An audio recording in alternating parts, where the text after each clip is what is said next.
Hola amigos, muy buenas noches. Es un placer saludarlos como siempre en una emisión más de Aprender y Compartir. Como ustedes pueden apreciar, hoy tengo la compañía de un buen amigo que además es sin duda un experto en la materia, en el tema que vamos a desarrollar el día de hoy. Y eh, pues quiero sin duda iniciar presentándoles al doctor Edgar Albo. ¿Cómo estás, Edgar? Muy buenas noches. Buenas noches a todos, ¿qué tal? Y gracias por la invitación, José Juan. Encantado. Es un placer que nos acompañes y para todos nosotros realmente es una gran fortuna, porque el tema de hoy es motivación, un tema de todos nosotros experimentado, un tema que creemos que conocemos, pero que sin duda después de esta charla tendremos una gran oportunidad de revisar y sobre todo practicar. Para mí es muy importante compartir con ustedes brevemente que el doctor Edgar Albo tiene una amplísima trayectoria como psicólogo del deporte. Entre muchas otras actividades, él sigue siendo hoy, durante los últimos 20 años, el psicólogo de la organización completa del fútbol, soccer, del equipo Tigres de la Universidad Autónoma de Nuevo León.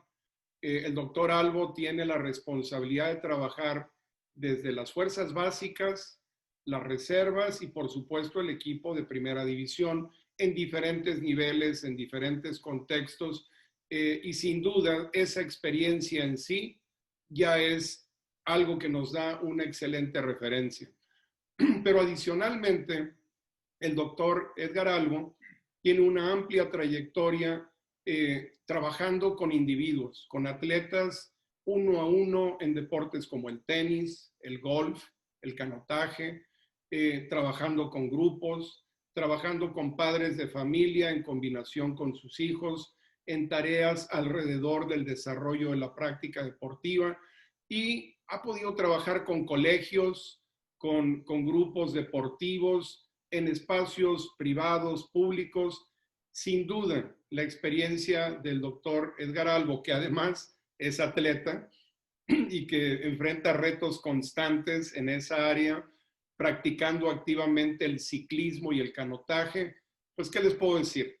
Creo que esa experiencia que gentilmente nos va a compartir hoy el doctor Albo es algo que nos va a alimentar la intención, la voluntad y sin duda nos puede ayudar a motivarnos, a motivar a otros y sobre todo a entender este proceso de la motivación.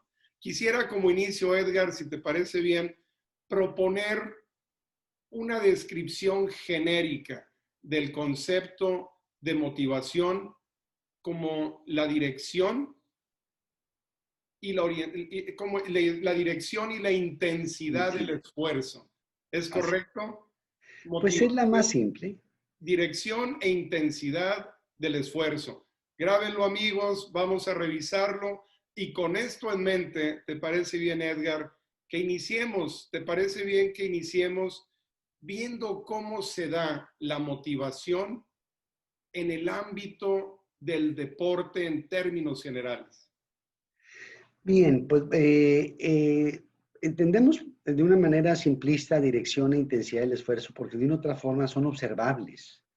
Y eso es lo que muchas veces buscamos con los procesos mentales, que en ocasiones hay, se podría decir como que una polisemia, por varias palabras para llegar a lo mismo y al revés, ¿sí? Como puede suceder en un tema pasado que tocaste de la fortaleza mental. Cada coach podría describir lo mismo y después de muchos autores llegan ahí a la conclusión de agrupar eh, eh, eh, una cantidad mínima de factores para poderlo hacer observable, poderlo hacer reproducible y controlable. Y con la motivación, pues no se diga, porque es una cualidad que cualquier entrenador quisiera que sus atletas tuvieran.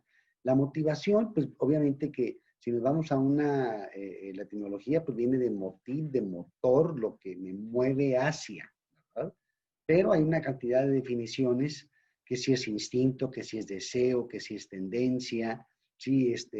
Si lleva los factores de personalidad, ¿sí? Etcétera. Pero entonces esta de dirección, intensidad y esfuerzo pues es muy observable. Es una energía vital, pero también entramos en un tema fino donde todavía hay algo de discusión que pueden ser una especie de deseos recurrentes, ¿sí? ¿Qué quiere decir esto? Es como, y por eso a veces la gente confunde motivación con ambición, con hambre, ¿sí? El hambre es un deseo recurrente. Siempre le pongo eso de ejemplo a los atletas. Una persona con hambre puede matar y en cuanto termina de comer y está satisfecha, le dicen, oye, mire, aquí hay y regala, no, ya no quiero. Sí, porque ya la satisfizo. Por eso en lo personal no considero que el hambre, tal cual, sea suficientemente poderoso como para movernos a un logro, como en este caso lo es la motivación, ¿sí? Y entran también pues aspectos finos, porque al principio lo que motiva al principio pues es obviamente el juego. En la iniciación deportiva es el juego, es lo lúdico, sin estructura. Decía Piaget que los niños tenían su propia lógica, ¿verdad? Piaget, este gran pedagogo que decía que tú le podías explicar a un niño cómo jugar fútbol en determinadas edades, ¿sí? Y el niño metía gol en su portería y decía, oye, es que así no es la regla. No, es que mi juego es así, porque no tenía el desarrollo cognitivo suficiente para entender una regla. ¿Sí? Entonces el motivo del niño es el juego, por el juego, patear la pelota. Aunque sea en contra de mi portero, ni eso, no analizo eso, ¿verdad? Entonces ese primer motivo, pues se debe de satisfacer, ¿sí? Porque permanece a lo largo de mucho tiempo, lo que es la diversión, ¿sí? Y luego empieza la significación social, ¿sí? Y llega el punto que viene un proceso psicológico, social, que es la identificación. Entonces el niño se motiva porque se identifica con su coach, ¿sí? Y es una etapa en la que los padres le piden al coach, dígaselo usted, coach, porque le hace más caso que a mí, etcétera, ¿verdad? Entonces el niño ve un reflejo en su propia, me da diversión, no me da diversión el maestro, no me da diversión mi papá, me da diversión mi coach. ¿Sí? Entonces viene ese proceso de identificación, ¿sí? Qué interesante, Edgar. Entonces, iniciamos con una situación que tiene que ver con hambre, con identidad, con diversión, Sí, sí, sí, sí, sí, con sí, sí. aspiración. Sí, sí, sí, sí, sí. Se va transformando.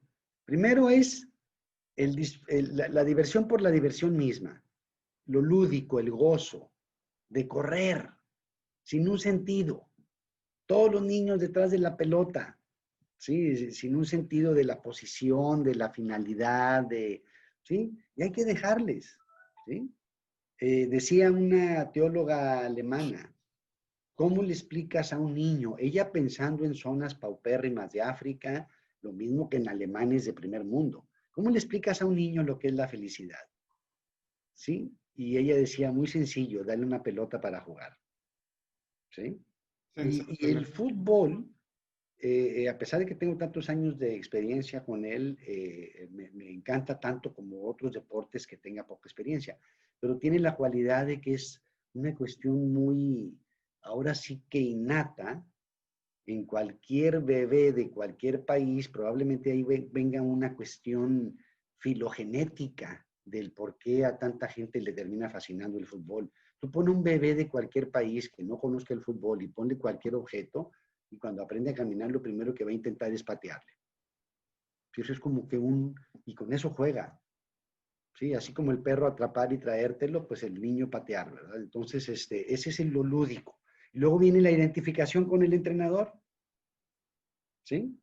Y luego viene estoy con mis peers, con mis compañeros, con mis amiguitos. Y son factor de motivación en el sentido de me quiero meter porque está mi amiguito y factor de motivación me quiero salir porque mi amiguito abandonó.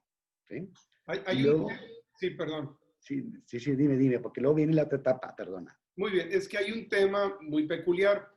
Qué bueno que estamos abordando estos conceptos y la explicación que tú nos das sin duda es una explicación completa, amplia y con un punto de referencia muy sólido.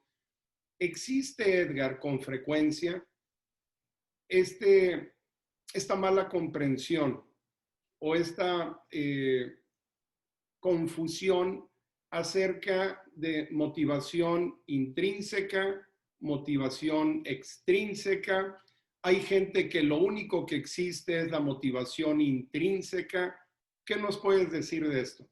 Bueno, es que para que la motivación se haga intrínseca, tiene que haber algo extrínsecamente poderoso, ¿sí?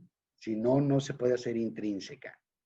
Por ejemplo, es como el amor al conocimiento, la motivación al conocimiento. Empieza siendo, mira, si me dicen las letras, te doy un dulce, extrínseco.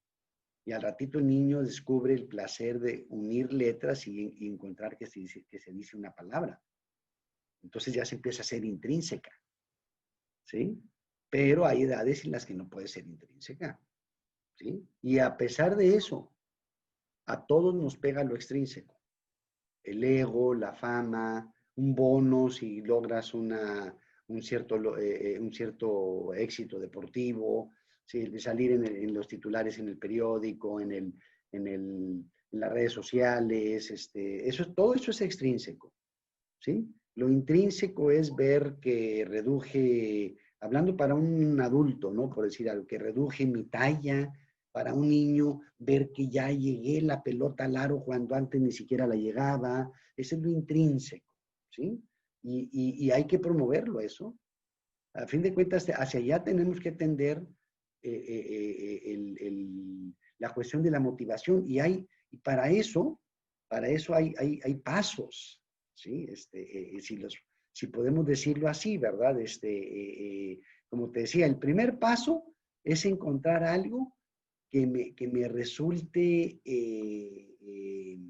extrínsecamente motivante, ¿sí? Para un Si coach, no, Edgar, específicamente para un coach, si partiéramos de la etapa infantil, adolescente y adulta en el deporte, ¿qué camino crees que deba seguir un coach al trabajar en motivación con un atleta o con un equipo?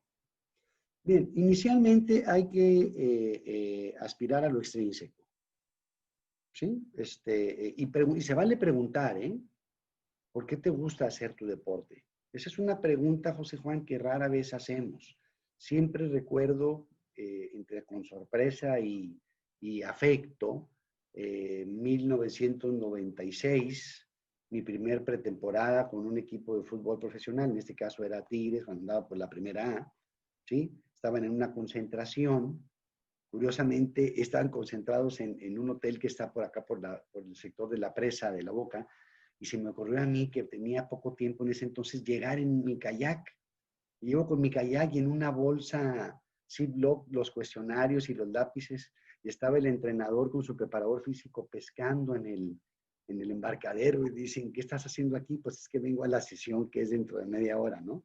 Entonces eso lo recuerdo mucho, y yo les hacía esa pregunta individualmente, a uno por uno los jugadores. ¿Por qué te gusta el fútbol? 100%. Ah, caray, nunca me había hecho esa pregunta, nunca lo había pensado. ¿Sí? No, yo les digo, no hay respuesta correcta, no me estás contestando a mí, es como si tú te ves en el espejo y te contestas, ¿por qué me gusta? Esa es la motivación básica, es el motiv, ¿sí? Y la segunda pregunta es, ¿qué es lo que más disfrutas?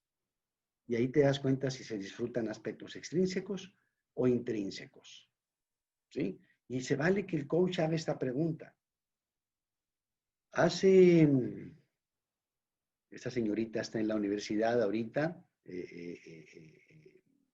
y hará unos 10 años, más o menos, 10, 11 años, jugaba en un colegio de San Pedro, su equipito de básquetbol, tenía 10 años, y yo trabajé con los papás, y los papás dijeron, oye, pues ¿por qué no trabajas unas sesiones con las niñas? ¿Sí? Se habla con el colegio, perfecto, el colegio accede, estábamos teniendo las pláticas y trabajamos este tema. ¿Por qué les gusta el baloncesto?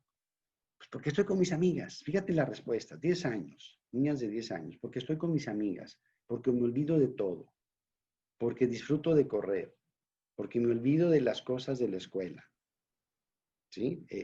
Porque me gusta hacer jugadas nuevas, porque disfruto cuando me salen las cosas. ¿Sí? O sea, si te fijas, es muy de, ¿sí? Es muy curioso.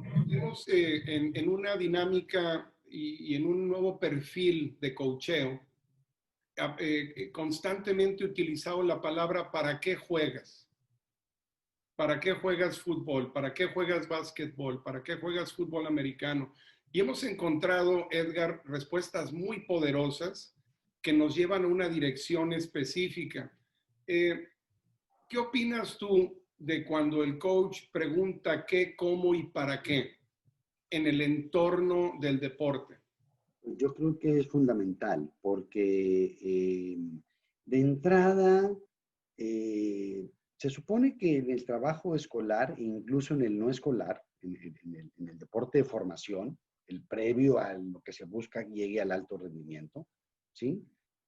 Nunca se puede renunciar a la cualidad, a la vocación formativa.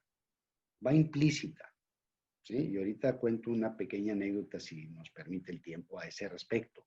¿Sí? Entonces, en ese sentido, no nada más es el resultado, sino que entonces se adquiere sentido que el coach estimule el formar un ser integral a través del deporte, obviamente con el aporte propio de lo que implica lo psicomotriz que aporta el deporte, sobre todo. ¿Sí? Entonces, al preguntar, involucra lo cognitivo, lo cognoscitivo, que desde la óptica de la metodología por capacidades es una capacidad importante de desarrollar, lo cognitivo, ¿no? De que, ¿qué piensan de esto? ¿Por qué creen que esto está saliendo? ¿Cómo vamos a resolver aquello? Claro, ¿Sí? O sea, es una labor legítima digamos que yo diría que es un derecho y una obligación del perfecto. coach preguntar. Antes de pasar a la organización, a la motivación dentro de la organización, generalmente en el aspecto del deporte, Edgar, pues evidentemente existe la mercadotecnia, existe todo un negocio, todo un espacio a nivel mundial que habla acerca de elementos motivantes. Y con frecuencia la gente nos guía a apreciar la labor de otros, de grandes atletas, de grandes equipos, para motivarnos. ¿Qué tan efectiva crees tú que sea esa herramienta? ¿Es suficientemente poderosa o existe alguna otra alternativa para motivar directamente a un atleta o a un equipo? Bueno, yo creo que eso los norteamericanos le llaman de pep talk, ¿sí? En realidad tiene una incidencia muy mínima, ¿sí? Pero tenemos que entrar en otra cuestión más fina de la motivación de los individuos. Hay algo que se le ha llamado como pudiéramos llamar el centro de control.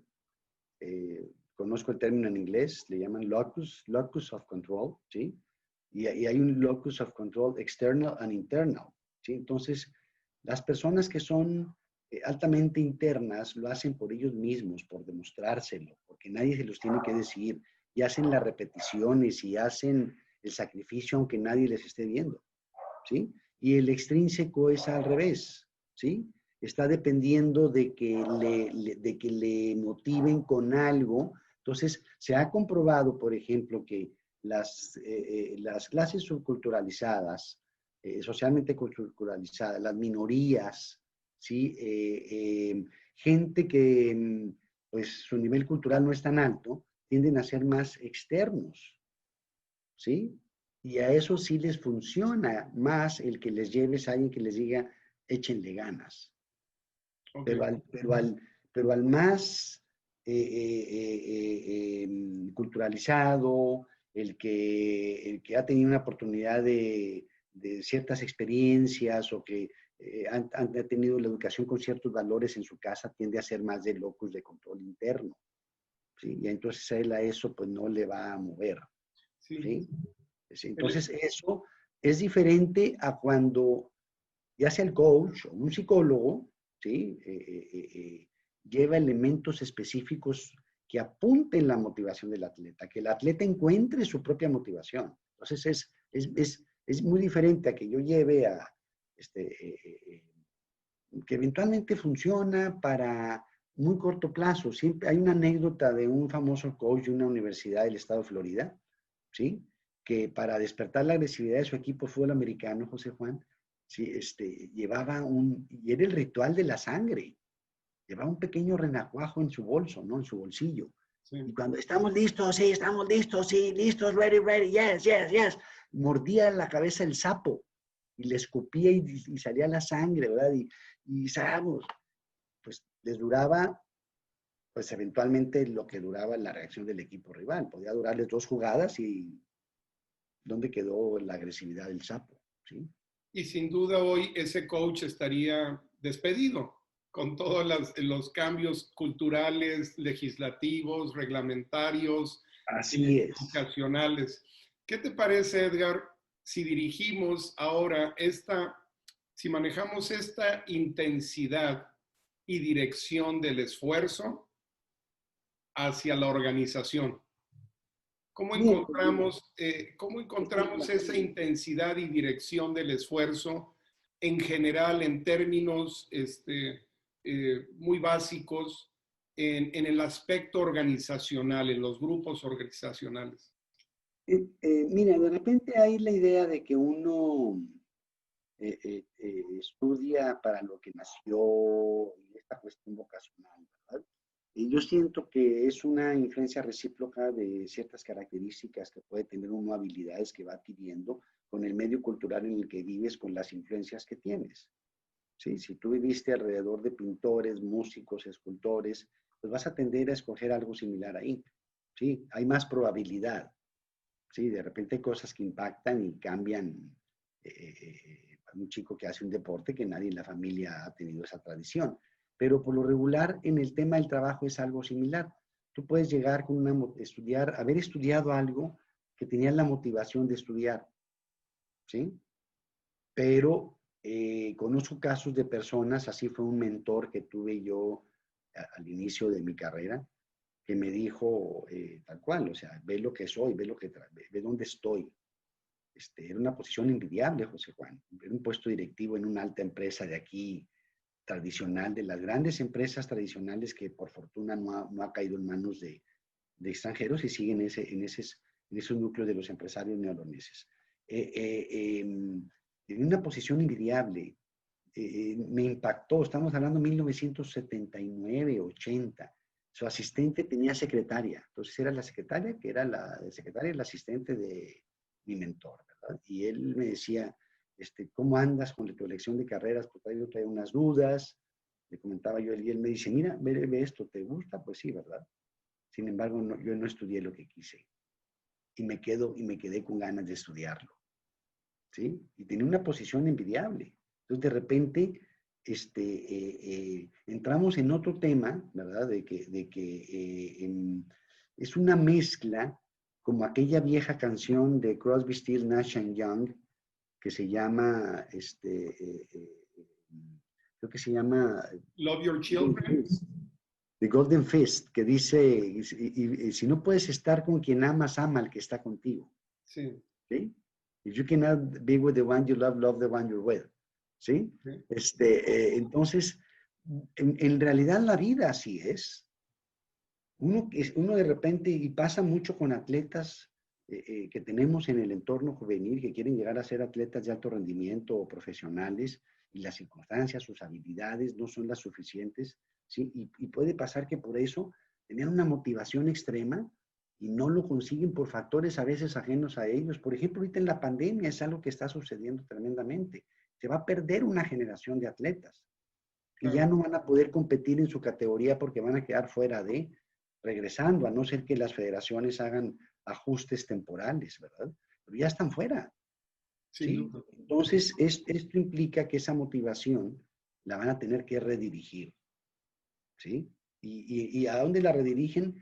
Es un mito eso de que encuentra tu pasión, porque no está la pasión ahí escondida en un laberinto esperándonos, nuestra pasión. Más bien, experimentando y haciendo y probando, nos apasionamos de algo. ¿Sí? Claro. Entonces, todo esto tiene mucha relación con la motivación. En una empresa, si la gente llega y estudió algo que no le gusta, pero tiene grandes motivos, una familia, una madre enferma, se quiere hacer de un bien material, eventualmente desempeña de una manera efectiva, ¿sí? Pero si llega alguien altamente motivado, también es otra vertiente, porque le gusta lo que hace, y la empresa no valora su desempeño, puede llegar a una desmotivación, ¿sí?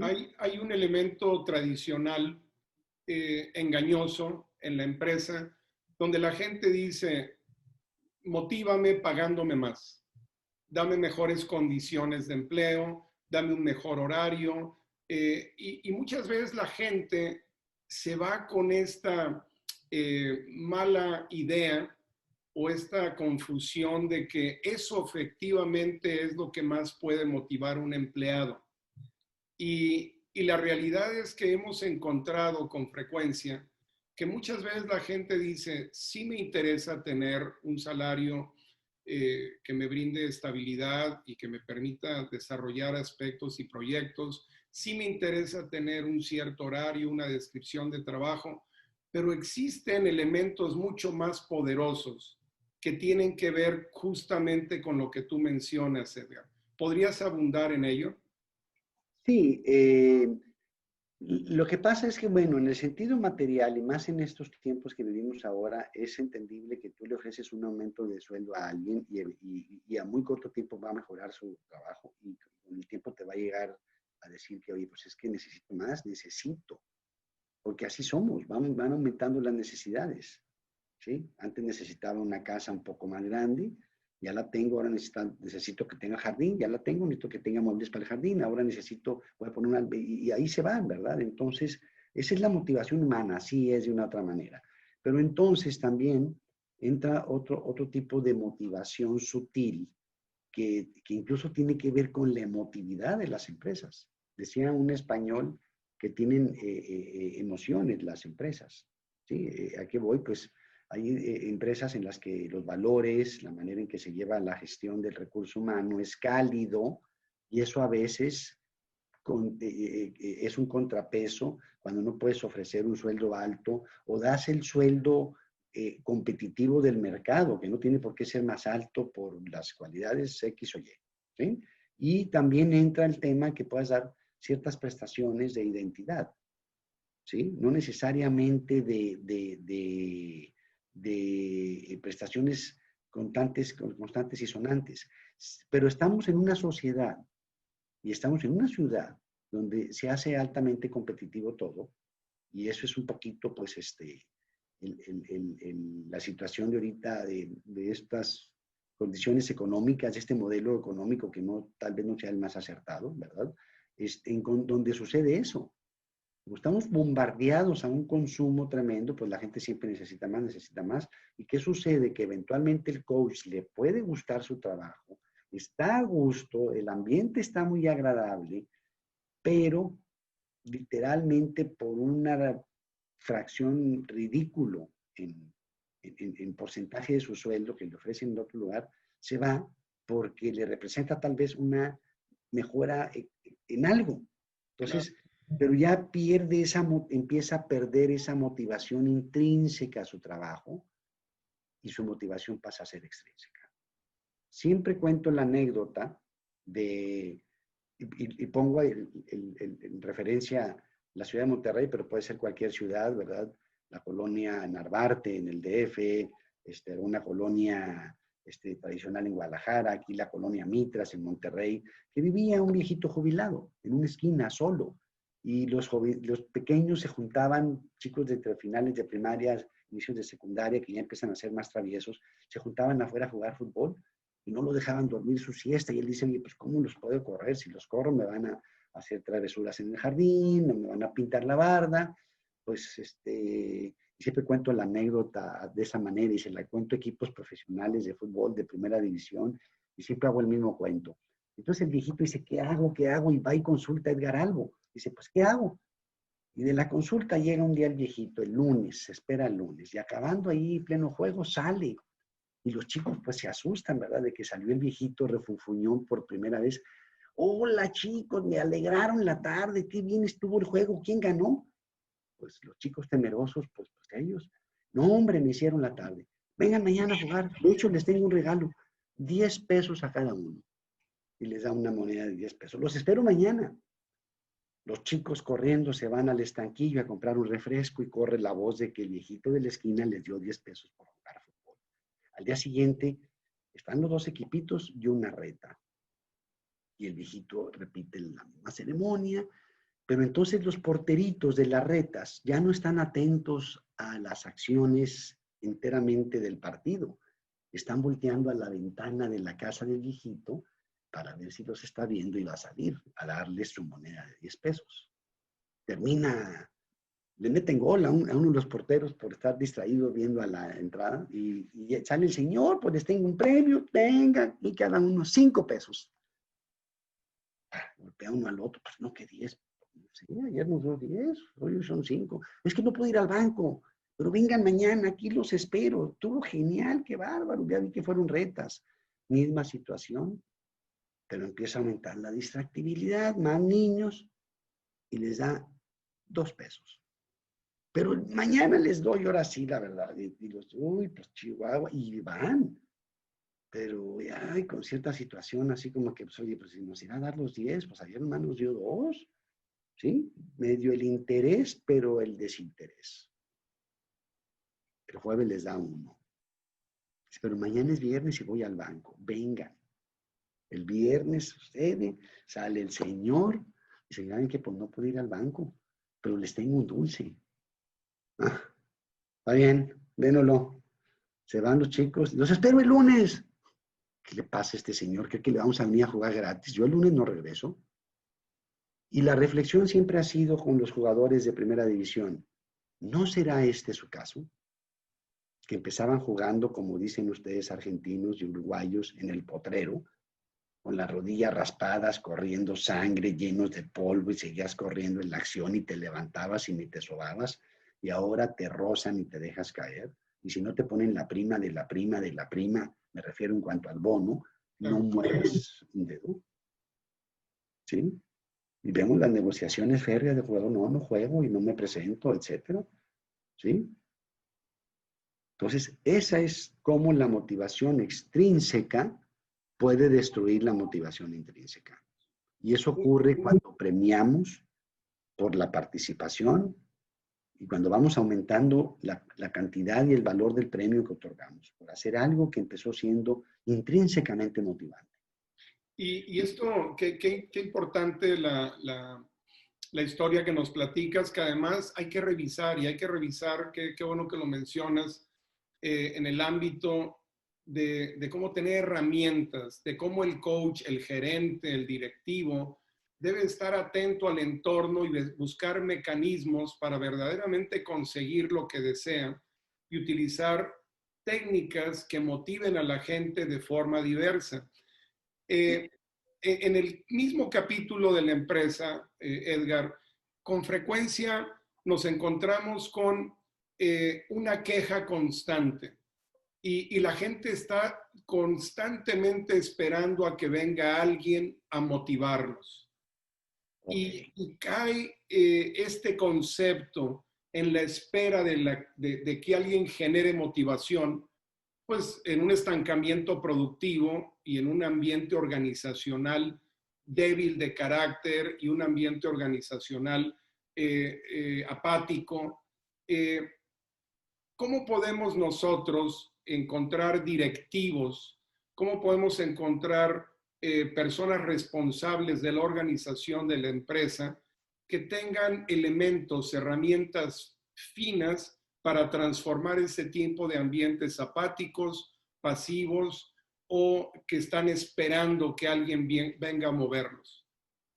Bueno, yo creo que parte del tema va a sonar muy, ya estamos hablando de una empresa, Claro. no estamos hablando de un equipo de niños de prekinder ni primaria, ¿sí? Hay un entrenador norteamericano de apellido Warren que tiene un libro que se llama Motivation in Sports y él tiene una definición de motivación que siempre la pongo yo a prueba y la digo, a ver qué les parece esta definición de motivación. Motivación consiste en hacer que los chicos, en este caso en el trabajo, empleados, hagan lo que por sí mismos no estarían o serían capaces de convencerse de hacer. ¿Sí? No estarían convencidos de hacer. Obviamente siempre llegamos a la conclusión que es una definición manipulativa, porque estoy persuadiendo, estoy manipulando algo que tú no quieres hacer y te hago que lo hagas. ¿Sí? Yo creo que suena triste, pero en los niveles profesionales sí tiene que ser así. Si yo quiero un equipo motivado, tengo que buscar personas individualmente motivadas, porque ya no estamos para motivar a esas alturas. Alguien desmotivado no lo voy a motivar con más sueldo, no lo voy a motivar con prestaciones, ¿sí? Hay algo que sí podemos hacer por las personas que ya están motivadas, ¿sí? Y que yo quisiera mejorar sus condiciones laborales como líder de ellos.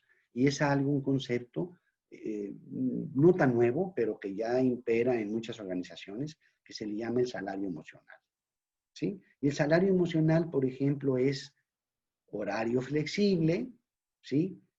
Algo que la pandemia nos obligó, teletrabajo, ¿sí? También, por ejemplo, planes de desarrollo, de una conferencia, de apoyo para que estudies un diplomado, un curso, claro, con los correspondientes compromisos del coach, del empleado hacia la organización, ¿sí? Que en algunos de ellos, si son casados o son mujeres, se les otorga un servicio de guardería. Esos son conceptos de, no que se les tenga que dar, son opciones de salario emocional, ¿sí? Días libres, así tienes derecho a tomarte 5 días libres previo aviso, no juntos, a lo largo del año, ¿sí? Tengo mudanza, está una presentación de mi hija del ballet, cosas de ese tipo, ¿sí? Ciertos beneficios sociales también, ¿sí?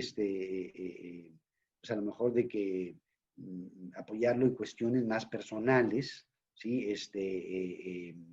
Por ejemplo, la situación de las prestaciones que damos. Tú imagínate que a un soltero, el colegio por cuestión de convenios, le dan descuento de papelerías de Office Depot, de Office Max, una tienda comercial, y le da a todos los empleados de prestación vales para útiles escolares, ¿sí? Y resulta que esta persona pues no tiene hijos, entonces ya eso no lo va a motivar, ¿sí? Eso es el salario emocional. Pero tiene mascota, bueno, dale vales de la tienda de mascotas y de donde está el veterinario, ¿sí? O también un salario emocional es un apoyo para algunas cosas, algún programa para los hijos de los empleados, Claro. ¿sí?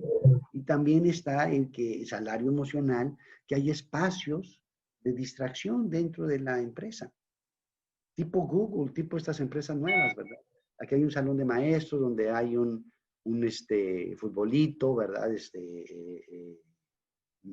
Pero a la mexicana, pues acá Claro. las pelotitas la tiene la secretaria y nada más las presta en este horario, porque si no, pues ya sabes cómo somos, ¿verdad? Obviamente la capacitación, el que se preste la oportunidad de voluntariado y el reconocimiento, José Juan, ¿sí? El que el equipo de trabajo reconozca los logros uno del otro y los propios logros, los celebre. Eso es salario emocional y motiva. Y entonces sí la gente te puede decir, mira, como decimos vulgarmente, por 3 pesos yo no me voy a otro trabajo porque aquí tengo todo esto. Sensacional. ¿Qué tal si entramos a la familia, Edgar? ¿Cómo Claro, se da? Y esto es un tema, además, recurrente y un tema en donde nosotros necesitamos mayor conocimiento y preparación. Y todo empieza en la niñez. La verdad es que casi siempre tratamos de desarrollar herramientas como padres, como tíos, como abuelos, como hermanos mayores.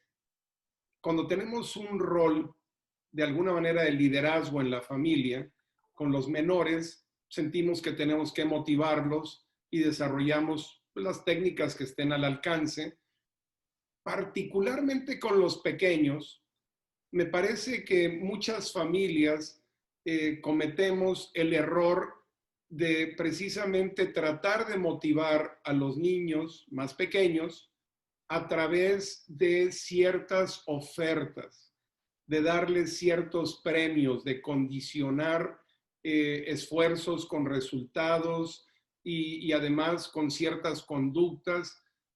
¿Qué opinas tú de ese tipo de estrategias de decir, si haces esto, te voy a dar tal? Si te esfuerzas en aquello, te voy a premiar con lo que corresponda. ¿Qué opinas tú de eso? Bueno, mira, eso probablemente en un inicio no está mal. Cuando eres de prekinder, kinder, ¿verdad? Si comes todo, te doy postre, ¿sí? Si te portas bien, te pongo estrellita. Ahí está bien, porque se está haciendo una ligazón. Y en algún momento se tiene que empezar a exaltar lo que deseamos. Te puse una estrellita porque te portaste bien, pero mira la estrellita, te portaste bien y viste cómo los demás estuvieron contentos y las maestras también, y entonces tú le vas minimizando el valor a lo tangible y vas sembrando la semillita de lo intangible, la consecuencia de lo que hice. Es visible que me porté bien y me tratan mejor, y que Pedrito, que nunca me invita a su casa, me invitó a su casa. Entonces, ese es el tema, es que los padres no identifican los momentos y siguen premiando cuando se debiera. Por ejemplo, yo soy de la idea de que no se deben de premiar las buenas calificaciones, ¿sí? ¿Por qué? ¿Por qué te sacaste buenas calificaciones? Porque tienes una capacidad. Entonces te exijo la capacidad.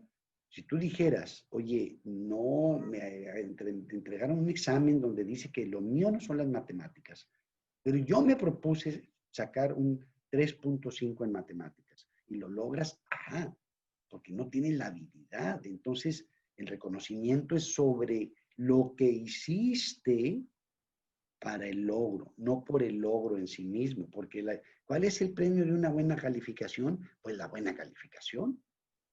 Entonces, si no es como si te dijeran, oye, ponle la zanahoria enfrente, ya que le des la zanahoria, ponle la más grandota, porque si no, no se va a comer la chiquita. Entonces, ponle la más grandota y al rato construyes, como se dice en sociología, un monstruo tan grande que quiere más premios, y como no hay más premios, se come su propia cola, y como se come su propia cola, crece más grande y termina siendo un círculo ahí que no acaba, ¿verdad? Entonces, en un principio está bien, pero se tiene mucho que resaltar. Yo a veces lo hago de broma y nos reímos, ¿sí? Llega el atleta a la oficina y me lleva su medalla, ¿verdad? ¿Sí? Y esta medalla, y wow, qué bien, está bien bonita. Y luego como que la hago a un lado y le digo, oye, ¿qué hiciste para esto? Pues me levanté temprano y fui a las madrugadas y no dejé de ir y esto. Genial, eso es lo que vale. Y hago el gesto, José Juan, la tiro a la basura.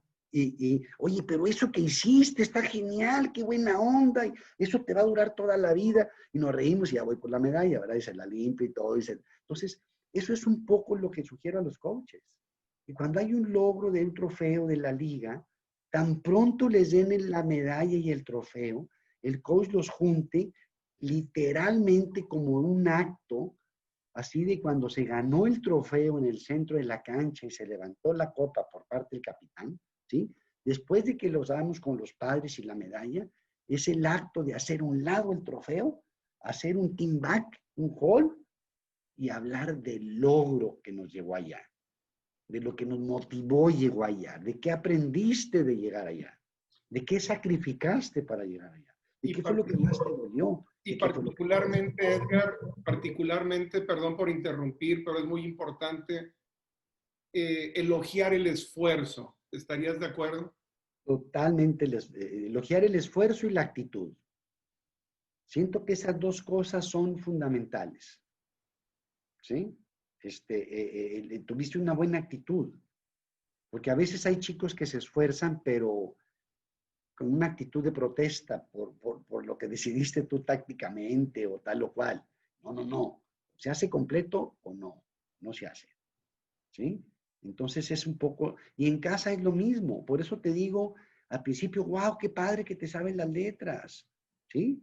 y después es la introducción a la lectura y al rato, así es como se desarrolla algo, José Juan, que a mí me da una tristeza de que ya nadie habla de ese término, ¿sí? Nadie. Quisiera que alguien me dijera, te equivocas, Edgar, en esta institución educativa se usa esa expresión, ¿sí? Que es el amor al conocimiento. Sí, leer porque tengo un amor al conocimiento, tengo una ambición de saber de los dinosaurios, de ciencias, de matemáticas, de coach, cómo es el rival con el que vamos a ir. Recuerdo un pequeño de la institución donde tienes un proyecto, José Juan, que tiene esa característica, el niño llegaba con su coach, pero es un niño que lo adelantaron 2 años académicamente. Le faltaba otro tipo de madurez, yo ahí entro en un dilema si adelantarlo o no, pero recuerdo que llegaba a sus jueguitos de básquetbol a sus 10 años y lo que el coach andaba viendo si llegaban los demás niños y todo, y le decía, le jalaba la camisa, coach, mira, tenemos que tener cuidado con el 10 y con el 12, porque el 12 es el que la reparte y el 10 aquí y acá. Y el coach así, ¿verdad? Porque era un niño que tenía un profundo amor por el básquetbol. Lo tenías que detener. Llegan a ser, con el perdón de la palabra, molestos, latosos, porque tienen tanta motivación intrínseca por la actividad, que hay que regularla, también hay que regularla. No hay que alimentarla totalmente, porque puede ser luego dolorosa emocionalmente hablando. Mencionas tú un aspecto central en todo lo que hacemos y creo que es una reflexión muy poderosa cuando hablas del amor al conocimiento. Y bueno, una de las definiciones más antiguas y genéricas de la filosofía es el amor a la sabiduría.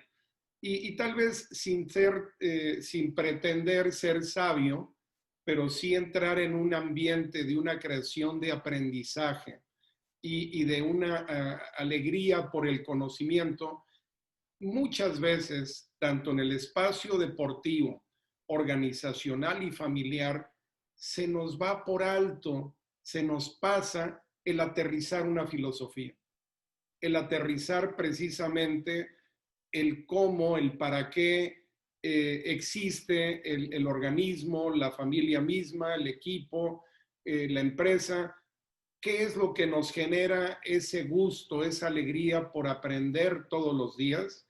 Y me encanta que utilices precisamente la descripción de amor al conocimiento, porque el nombre de nuestro programa es Aprender y Compartir.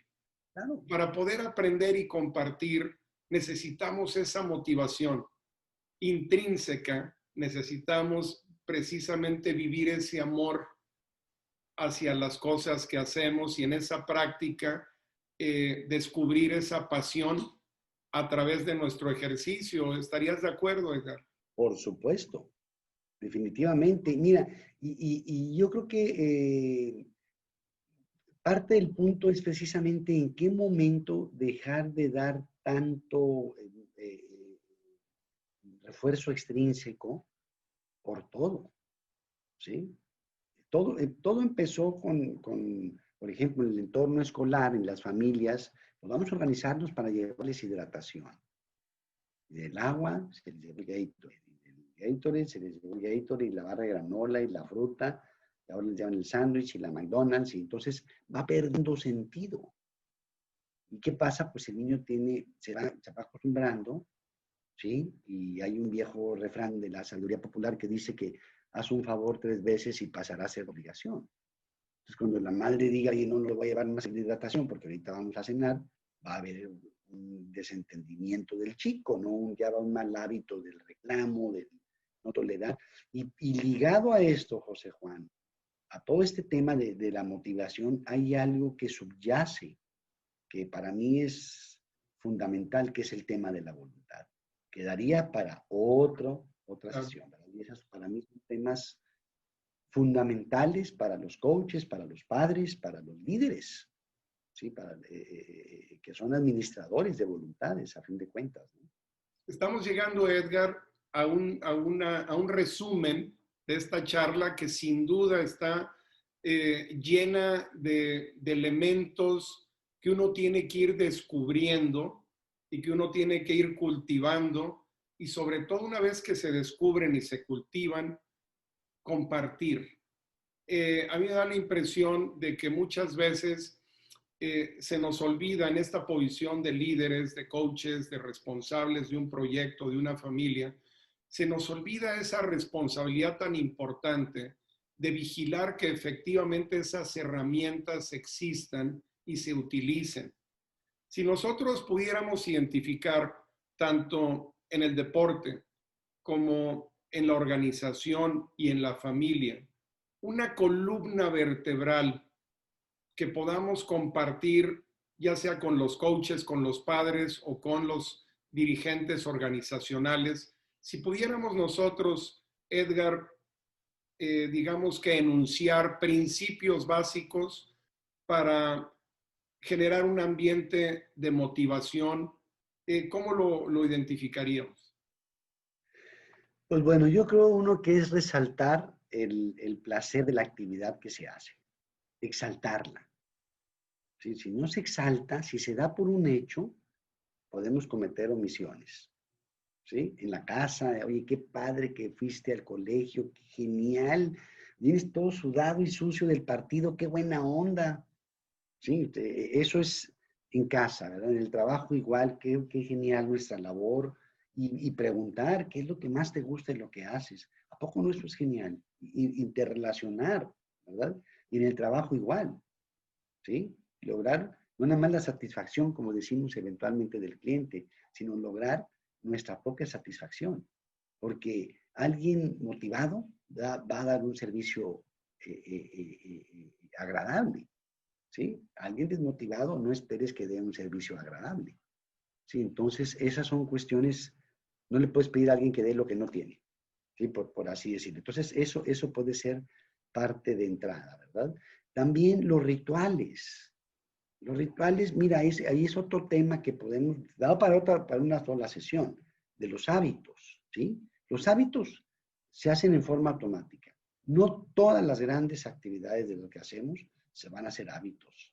Por ejemplo, el reconocer en el otro, el motivar, no se puede hacer hábito, porque implica el no dejarnos llevar por nuestro propio estado de ánimo. ¿Qué quiere decir? Que si un coach ve que un niño tiene un gesto que lo acerca a lo que el coach desea que haga, tiene que tener el detalle de decirle, bien hecho, ¿sí? Para motivarle y no ser esclavo de su estado de ánimo. Pues hasta que lo haga bien le voy a decir. ¿Sí? O sea, no, te tiene que reconocer las aproximaciones sucesivas, que es un método psicológico muy poderoso en la educación, ¿verdad? Y en la empresa exactamente igual. Y ser cuidadosos, que si se promete un reforzador, un motivador extrínseco, se dé. ¿Sí? Que no se diga, les voy a, y no. Y la otra, voy a usar una palabra muy conductista, que ese reforzador sea contingente a la conducta. ¿Qué quiere decir? Que si el papá le dice al niño, mira, si te portas bien esta semana en las clases en línea, ¿sí? Te voy a comprar el juego que me pediste. Y el niño se porta bien en las clases en línea y el papá dice, sí, mijito, te lo compro en Navidad. Ya no funcionó, porque está hasta allá. Como si tú le dices a un coach que coordinas, ¿verdad? ¿Saben qué, coaches? Si cuento con su puntualidad de ustedes en el torneo que tenemos ahora a través de línea, que se requieren muchos monitores, se les va a dar un bono extra. Y los coaches te llegan la quincena y esperan su bono y tú les dejas te preguntan y les dices, oye, es que va a venir con el aguinaldo, se me olvidó, discúlpenme. La siguiente semana les pides el sacrificio y ya no están dispuestos. Sin duda, Edgar, el tener claridad en el lenguaje, el tener claridad en la expectativa, el tener claridad en la responsabilidad que a cada quien le corresponde, son elementos muy poderosos para que exista congruencia. El hecho de que tengamos nosotros un compromiso, mencionaba yo en alguna de las charlas, es precisamente alejarnos de la promesa. Y entonces, entendiendo la promesa como un enunciado unilateral de voluntad y el compromiso como acciones que efectivamente refuerzan y comprueban ese enunciado. Y ahí me da la impresión que con frecuencia caemos en la trampa, acudimos a una herramienta, a un recurso a través de las promesas y lejos de ayudarnos, cuando el grupo o la persona perciben que hay incumplimiento, lejos de motivar, Ah, no, claro. viene Y hasta pueden subconscientemente, hablando ya de adultos, o conscientemente en algunos casos tristes, sabotear el esfuerzo del líder. claro, ¿Sí? Puede ser un poquito, lo dejo de hacer, ¿verdad? No, no lo hago, ¿verdad? También hay otro tema muy importante con el uso de las promesas y los premios y todo esto, y es que no se perciba manipulación. claro. ¿Sí? Porque tú le puedes dar el premio, lo que le prometiste. Es más, no se lo habías prometido y se lo estás dando.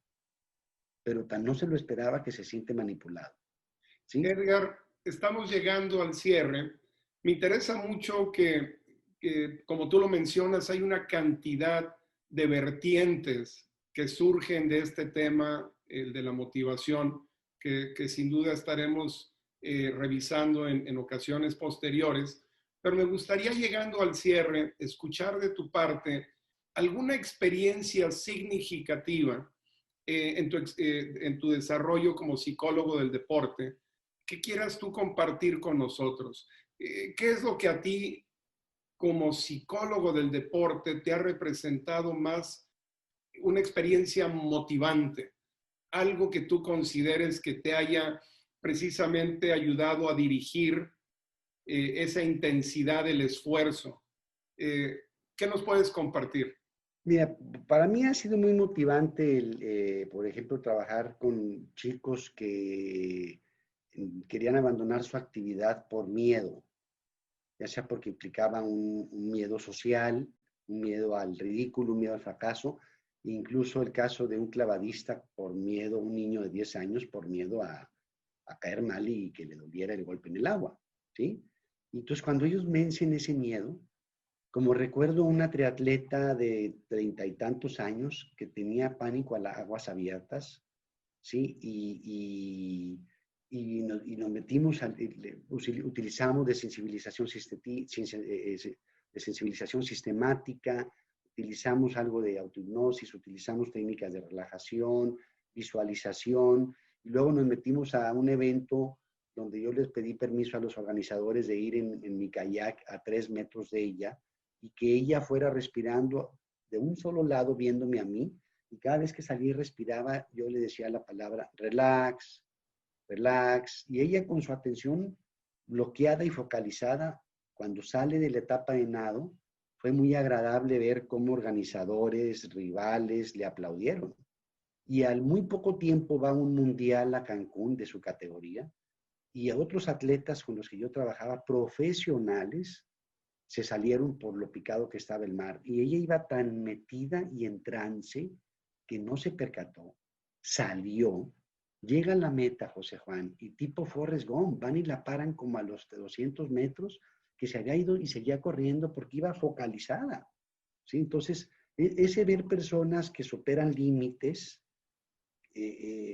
son tan sutiles como ver a un equipo profesional que tenía largo tiempo sin obtener algo y lo obtienes, como cuando se hizo, por ejemplo, una sequía de 24 años con el club en el 2011, ¿sí? Como un niño que por primera vez mete una canasta.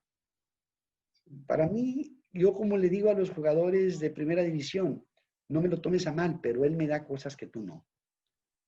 Y también ustedes me dan cosas que el niño no. O sea, por eso yo siento que y eso va mucho a veces para los coaches deportivos, que sienten que en su amor por su deporte, por su labor, hay una parte incompleta, insatisfecha porque no llegaron a dirigir profesional. No se pierden de nada, José Juan. Al contrario, en ocasiones el ambiente ese estudiantil, amateur, en el que lo haces por la motivación intrínseca, que no hay un solo periodista, que no hay una prima, que no hay un premio si lo logras, wow, se encuentran unas motivaciones sutiles, fabulosas, fabulosas. Alguien que lo hace por su abuelo que falleció, ¿sí? O sea, por decir algo, ¿no? Entre muchas otras cosas. Pues sin duda, Edgar, esta reflexión, yo me quedo con esta poderosa reflexión de conscientemente regresar y practicar el amor al conocimiento, de establecer una filosofía antes de desarrollar esquemas técnicos, tácticos, de requerimientos y procedimientos, que tengamos una claridad en qué es lo que nos mueve internamente, qué es lo que nos permite aspirar, qué es lo que nos hace soñar, qué es lo que nos hace conectarnos con esas situaciones que sentimos que nos van a ayudar a aprender, a desarrollarnos, a descubrir un entorno y a crecer dentro del mismo. Esa intensidad y dirección del esfuerzo de la que tú nos hablas, me encantaría verla plasmada en un cierre de tu parte. Pues te podría decir que habrá que tener cuidado, porque si tienes intensidad y no hay dirección, pues es tan solo un sueño, ¿sí? O más bien, perdón, es como un toro en plaza, que sale y va muy intenso, pero sin un objetivo, puede llegar a cualquier lugar, ¿sí? Vas muy intenso al entrenamiento y te esfuerzas, pero no lo diriges a la tarea que te pide el coach, ni a jugar en equipo, pues no funciona, ¿sí? Y mucha dirección del esfuerzo, pero sin la intensidad, pues es tan solo un sueño, una ilusión. Porque es que yo quiero llegar a hacer esto. Perfecto, comprométete. No, pues es que falta mucho, ¿sí? O hay pandemia, ¿ahorita para qué? ¿Sí? Entonces, hay dirección, pero no hay intensidad, entonces se puede decir que está parcialmente motivado. Y si el otro se esfuerza, oye, pero ¿para dónde? Como en su momento le pasó a Forrest Gump cuando se tomó de corredor, ¿sí? Pues tampoco estaba totalmente motivado, porque era la intensidad sin la dirección. Muy Con bien. esto te agradezco la invitación. Poderosísimo el cierre. Nos quedamos sobre todo con mucho que aprender y compartir derivado de esta charla. Me interesa mucho, Edgar, que por favor nos digas qué estás haciendo hoy, qué proyectos tienes. Evidentemente, tu trabajo de 20 años con la organización de Tigres, el club profesional en todos sus niveles, pues es muy intenso y es muy complejo, pero sé que tienes otras actividades. ¿Qué nos puedes compartir? ¿Cómo puede la gente contactarte para poder conocer más de estos temas o inclusive, si se da el escenario, para tener algún tipo de charla contigo? Pues bien, mira, nuestra labor ahorita durante la pandemia fue de seguir trabajando individualmente con los atletas en las diferentes disciplinas y hacer que se adaptara, se orientaran los objetivos, las metas a lo que precisamente nos permitió este confinamiento. También se trabajó con organizaciones que aprovecharon esta pausa para darle un proceso a sus equipos de trabajo, ¿sí? Y entre los temas que estuvimos trabajando fueron qué alternativas, qué hacer, cosas bien prácticas para crecer, para manejar el estrés, para disfrutar y divertirnos en este tiempo del confinamiento, ¿sí? Estuvimos trabajando también cuestiones de desarrollo de la resiliencia con empresarios y con atletas. Además, el trabajo con los equipos de fuerzas básicas de Tigre, todo el sector profesional, porque el amateur, los menores, por un tiempo se suspendió y seguimos con eso. Y bueno, pues Edgar Albo, a sus órdenes, mi correo electrónico es edgaralbo@hotmail.com y estoy a sus órdenes para cualquiera de estos procesos. Estamos también impartiendo un diplomado en psicología del deporte para pros de golf de clubes del centro de la República por nivel Zoom. Y eso es lo que andamos y colaborando con unos jinetes profesionales de Venezuela que truncaron un poquito su participación en los Juegos Olímpicos de Tokio y pues bueno, se están preparando para los del año que entra. Edgar, muchísimas gracias. Sin duda, todo este conocimiento, toda esta experiencia es algo muy útil en los tres ámbitos, tanto en el deporte como en el ámbito familiar y obviamente el ámbito organizacional. Invito a todos nuestros amigos que nos están escuchando a que lo revisemos, que encontremos esas herramientas, que las saquemos de ahí de esa cajita donde están guardadas y empecemos a limpiarlas y utilizarlas, porque el tema de la motivación, el tema de la psicología en general, es un tema extremadamente útil, particularmente en esta adaptación que estamos viviendo a nivel de nuestra comunidad y a nivel mundial. Ha sido un placer. Muchísimas gracias, doctor Albo. A sus órdenes, fue un gusto. Un gran placer saludarte, enormemente agradecido por que nos hayas compartido todos estos temas, estos conceptos y tu experiencia. Y para todos ustedes, amigos en casa, les agradecemos enormemente, como siempre, el que nos brinden este espacio de atención y los invito a que nos veamos nuevamente con mucho gusto el próximo miércoles a las 8 de la noche en una emisión más de Aprender y Compartir. Muchísimas gracias. Muy buenas noches. Buenas noches.